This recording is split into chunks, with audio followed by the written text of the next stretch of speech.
I love answering questions on the show. One question I get more than any others is how do I get more influential? You've heard influencers, you've heard the idea of impact, and you want to be a more impactful, influential leader. Well, this episode is for you. We're going to talk about the human condition in three ways that we are able to manifest massive influence in our leadership journey. And so let's get right to it. The first question we have to ask ourselves is what people want and need more than anything else. I love the way Dr. Michael Harvey put it way back in a book from about 10, 15, maybe 20 years ago called A Quest for a General Theory of Leadership. It's one of the authors and these essays that were written. And he said this, that leadership it has to become necessary. How does it become necessary? Well, it's based on the human condition, the human needs, friend. And one of the human needs that we have, the very basic human needs, the very foundational and fundamental need is survival. The very basis of humanity requires survival. At the very heart of the emergence of leadership, of your leadership, of my leadership, of those who have led us, is this idea we have to survive first. You say, Nate, it's elementary. I get it. But think about it. Think about it. If you're leading right now, you say, what is survival, right? Survival, like sustenance, food, water, shelter, survival, basic needs, air. You say, Nate, okay, I get it. But do you get it? Because as a leader, you may forget, I may forget, once we get way past survival, that someone who we're leading is in survival mode right now. You may be in a group, it may be in your family, maybe in a community, it may be in your business. And unless we identify and understand that sometimes someone is in survival mode, we can't think of everything else. You say, oh, they want all these other things that motivate them, that influence them, that cause them to move. No, sometimes it's just surviving. Sometimes you may be in a business environment where someone just needs to make sure they get that paycheck so that they can pay their bills, put food on the table for their family. And that's all they're focused on, the very basics of survival. When you're in survival mode, by the way, friend, nothing else matters. Have you ever been in survival mode? I have. When you're in a mode where you just have to focus on the next moment, because the next moment could determine whether you live or die, nothing else matters. I'm not thinking about 5 years down the line. I'm not thinking about my plan for the future. I'm thinking about this very moment. And right now, someone listening, you might be in survival mode. Take inventory of that and recognize that step by step we can move our way out of this mode.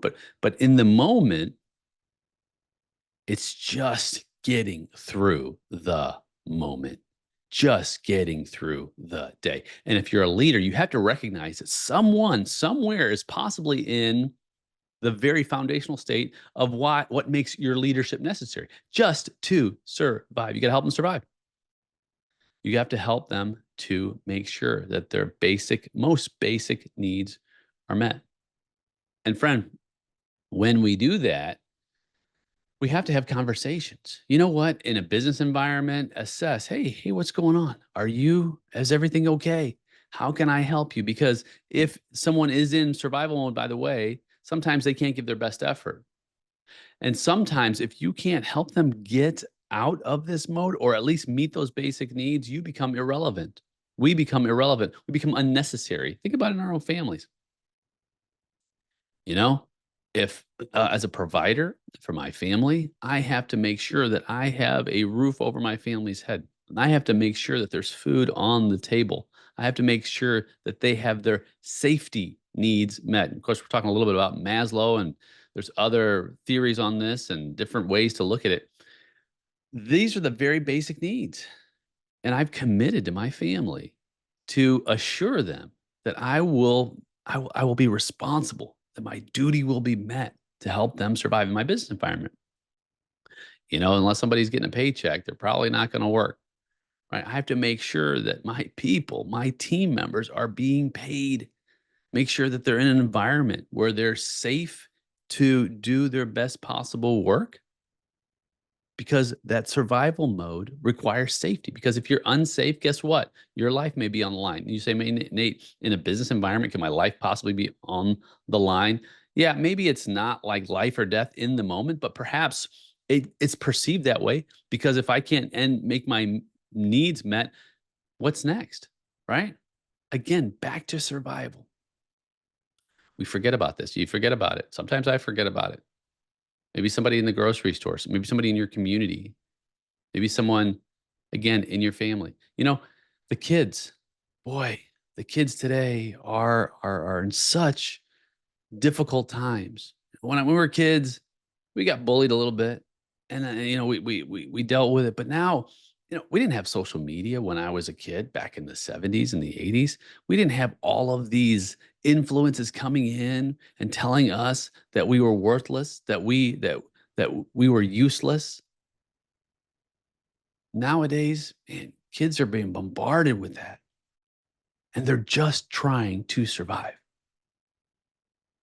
And it's up to us as leaders, as parents, to help shield them, protect them, help them to get into a place where they feel safe enough to overcome these obstacles. He said, Nate, I can't shield my kids from all of the external, but you can provide them with shields, and those shields can help protect them. I'm not saying that we smother our kids. I'm not saying that we don't allow them to experience difficulty. Of course, that's necessary. Helps build resilience. If you've been with me for long enough, you know that I believe in that wholeheartedly.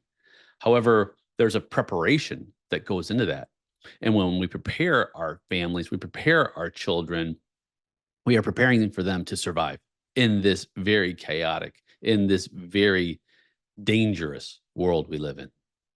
It's up to us. Same thing in our communities, same thing in our businesses. We've got to create environments where people can meet that basic need because we need to get them out of survival mode. We need to help as leaders to move people out of a mode that is just focused on the next moment. Because once we can do that, we can move to this second layer, second level of leadership. Because once people are now able to meet their needs and they're not concerned and worried every day about surviving, the next question is this: hey, I need to start making sense of this world. I need to understand my place in this world. I need to make meaning and find purpose in this world. That's the next stage of this leadership journey. What makes you necessary? What makes me necessary as a leader is this idea that we can help people to make meaning of this world, to find their place in this world, to make sense of this world and themselves within it. You say, Nate, I'm just giving someone a paycheck, right? I'm not doing any of that. Well, let me ask you this. Does your employee, does your team member find purpose in their work? Do they find meaning in their work? Do they find value in their work? Because I can guarantee you this, if all of those answers are no, eventually your leadership will become unnecessary. It will become irrelevant. So will mine. Because as a human being, we desire purpose. It is a fundamental aspect of our humanity. In fact, people who live without purpose sometimes end up not living anymore. They lose their desire to live because purpose is what drives us as human beings. It's built into our fabric of who we are. Purpose designs our forward motion. It gives us a reason, a justification for existence. And friend, it's up to us as leaders to help cultivate that. In fact, when I define leadership as the discovery of, influence toward, and achievement of shared purpose, right? We have to have a shared sense of where we're going that drives and guides us. Because if we can and we do, that begins to develop a sense of significance, of contribution. And if you've heard any of the work by the Robbins team, they talk about this a lot. And so this belief to believe, right, to be living out some kind of journey that is worthy, that is attractive, that is achievable, that's purpose. It's making sense of this world. It's making sense of my place in this world. Same, and that's the business environment. We've got to be able to create mission, vision, values that attract people to want to contribute, to have significance, to have value, to have a sense of belonging, to have a sense of esteem. All of these things are actions, activities revolving around purpose. Same thing in your family. Same thing in your family. You might have one of your children who they just love dad or they love mom and they're always with you. And the other one might be saying, boy, we're not copacetic. We're not getting along. We're not jiving. We're at odds. And sometimes, if you've already met the need of survival, they've got their needs. And perhaps we need to revisit purpose. Perhaps we need to visit that element of your leadership, whether or not you are necessary or unnecessary, whether we are relevant or irrelevant in our children's lives. Are we helping them to define and establish and manifest purpose, significance, meaning in their lives, making sense of this world around them? Or are we creating more dissonance? Are we creating more confusion and more noise? Are we clouding their vision or are we providing clarity? That's a question we have to ask ourselves as leaders, as parents today, more than ever in this world of noise, in this world that continually bombards our kids with so much competing information that it's so incredibly difficult, almost impossible to make sense of it alone. We have to do it together. We have to help our kids to find their place in this world, guide them along this journey as leaders. It's part of what makes our leadership necessary. I think of many people in the world who have done this, and I've learned from them year and year again. I found that even in my own life, I've got one son, and I struggle sometimes with a teenager to how can I help you to have relevance in your life and meaning in your life. But once I do, friend, sometimes I miss it. Sometimes I hit it. But when we're locked in, it's amazing because I'm able to help in this journey. And the only way I really can do that, only way I know how to do that is to listen, is to pay attention, is to be fully present. Not easy to do. Again, even for me as a parent, I still am bombarded with so much noise, so much dissonance, so many distractions that I must have massive discipline, massive focus, and massive discernment, and massive empathy and care to just shut it all out. Take some time to shut it all out and focus on what matters most. Turn off the phone, shut down the email, turn off the television, and just do life. Do life.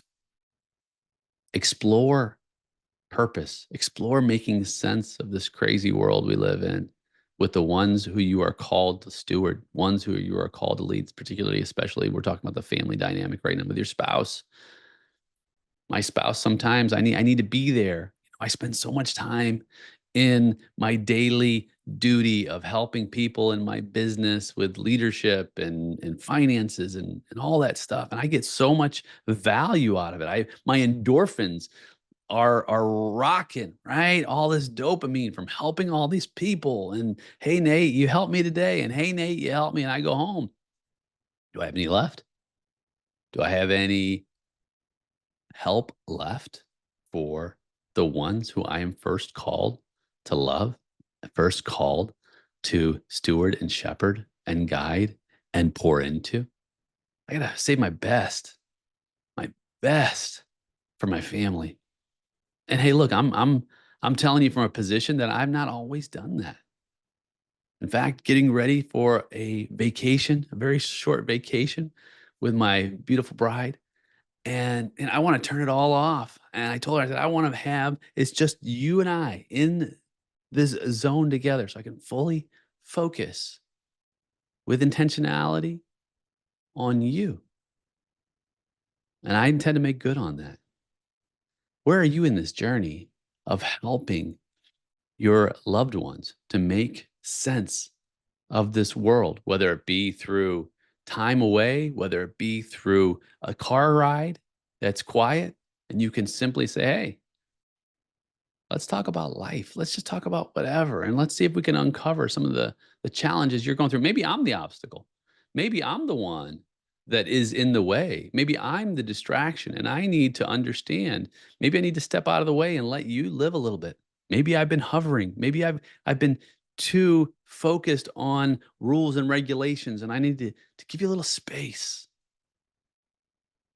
Maybe I just need to love you and not judge you. That's a place, my friend, that so many of us can find massive impact and value and influence in our leadership.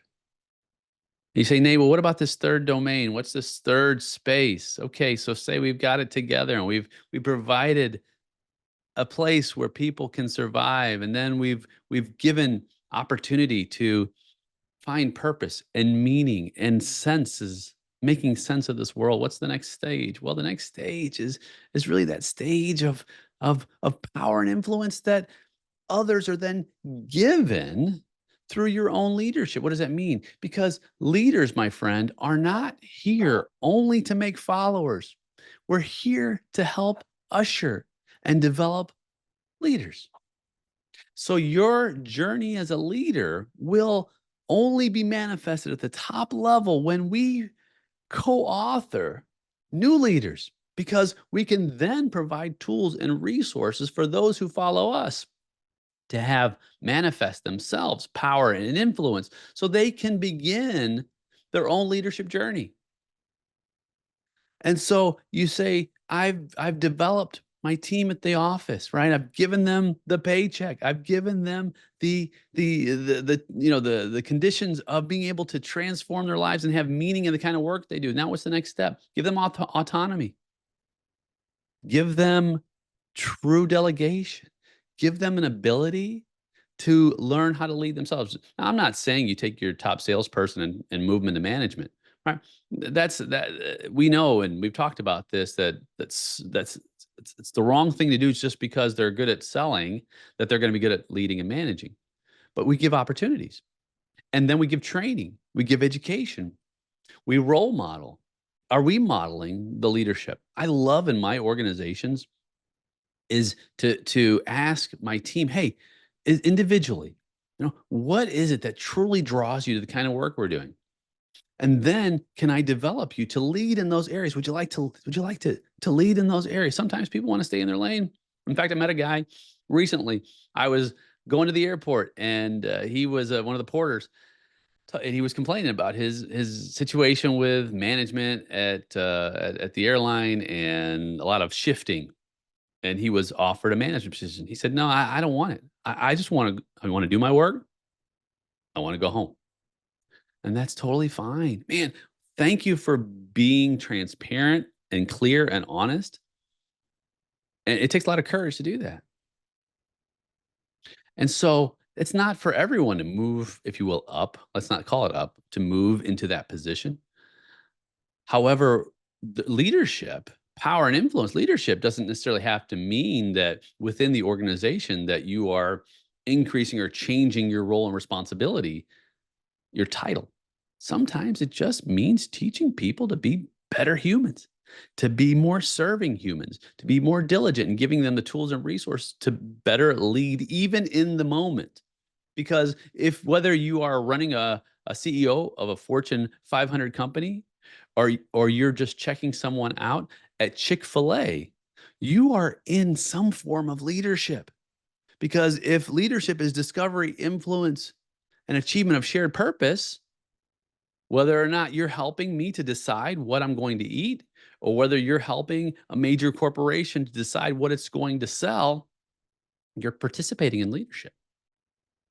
So let's offer the opportunity and the benefit of elevating others so that they can manifest That third domain, what Maslow in some ways calls self-actualization, and others have many different ways to discuss this and to derive these concepts. It's really the exercise of taking your destiny and being able to make the kind of choices that lead you to the fulfillment and the satisfaction that you desire. Friend, if we can do that as leaders, if we can foster those three areas, of course, leadership has many, many more aspects to it. This is these are just three ways to look at it.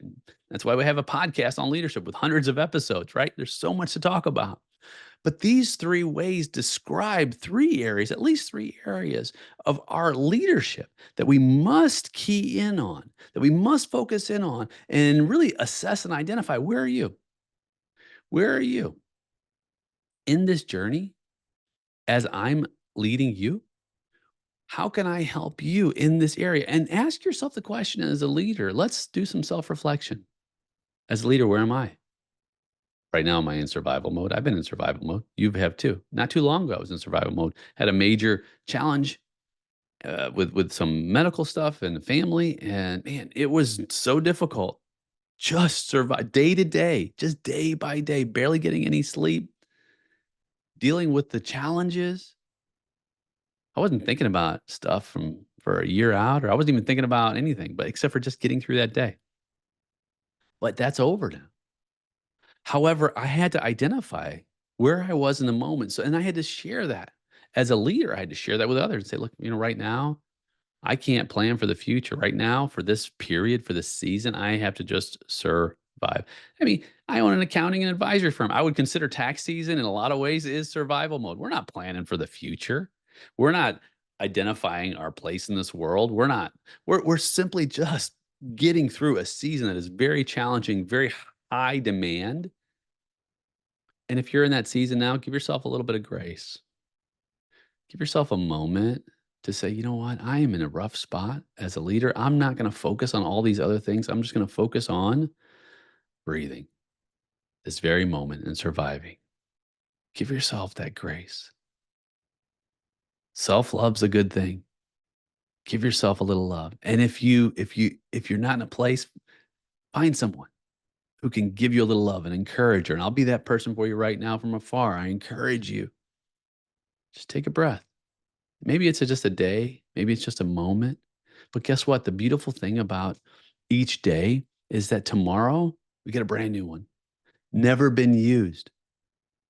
And we get to start over that day. I love a brand new day. It's brand new, never been used.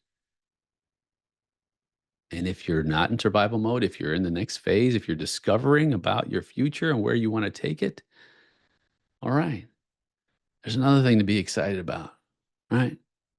A lot of our problems, I call them first world problems. If you live in the first world problems. I can breathe, I can see, I can communicate, I can hear, I can walk. So many people don't have that opportunity. The way I can honor you if you don't have that is to not take it for granted. Many people move on. And every day I hear a story, sometimes tragic, about someone passing on. And the best way I've learned to reconcile with those tragedies is to live fully. I had a classmate I was just thinking about recently when I was working my PhD who had cancer and passed away. And I was thinking through my PhD work, Nate, don't take your foot off the pedal. Finish strong.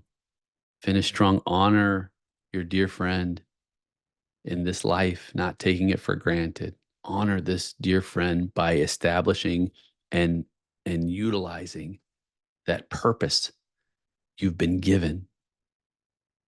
Because each day is a gift. We're honored, and our choices that we make are in turn a gift back.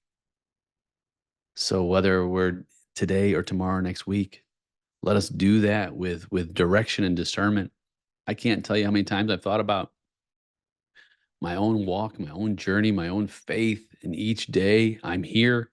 So if I'm here, my work's not finished yet.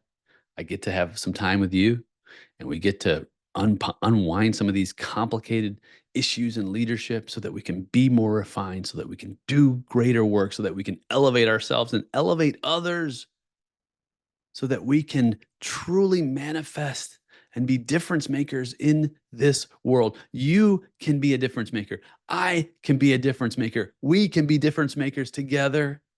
Let us never, ever lose sight of that. And let us never grow weary of doing good, because one day it will, my friend, it will reap a harvest, whether we see it or the generations to come.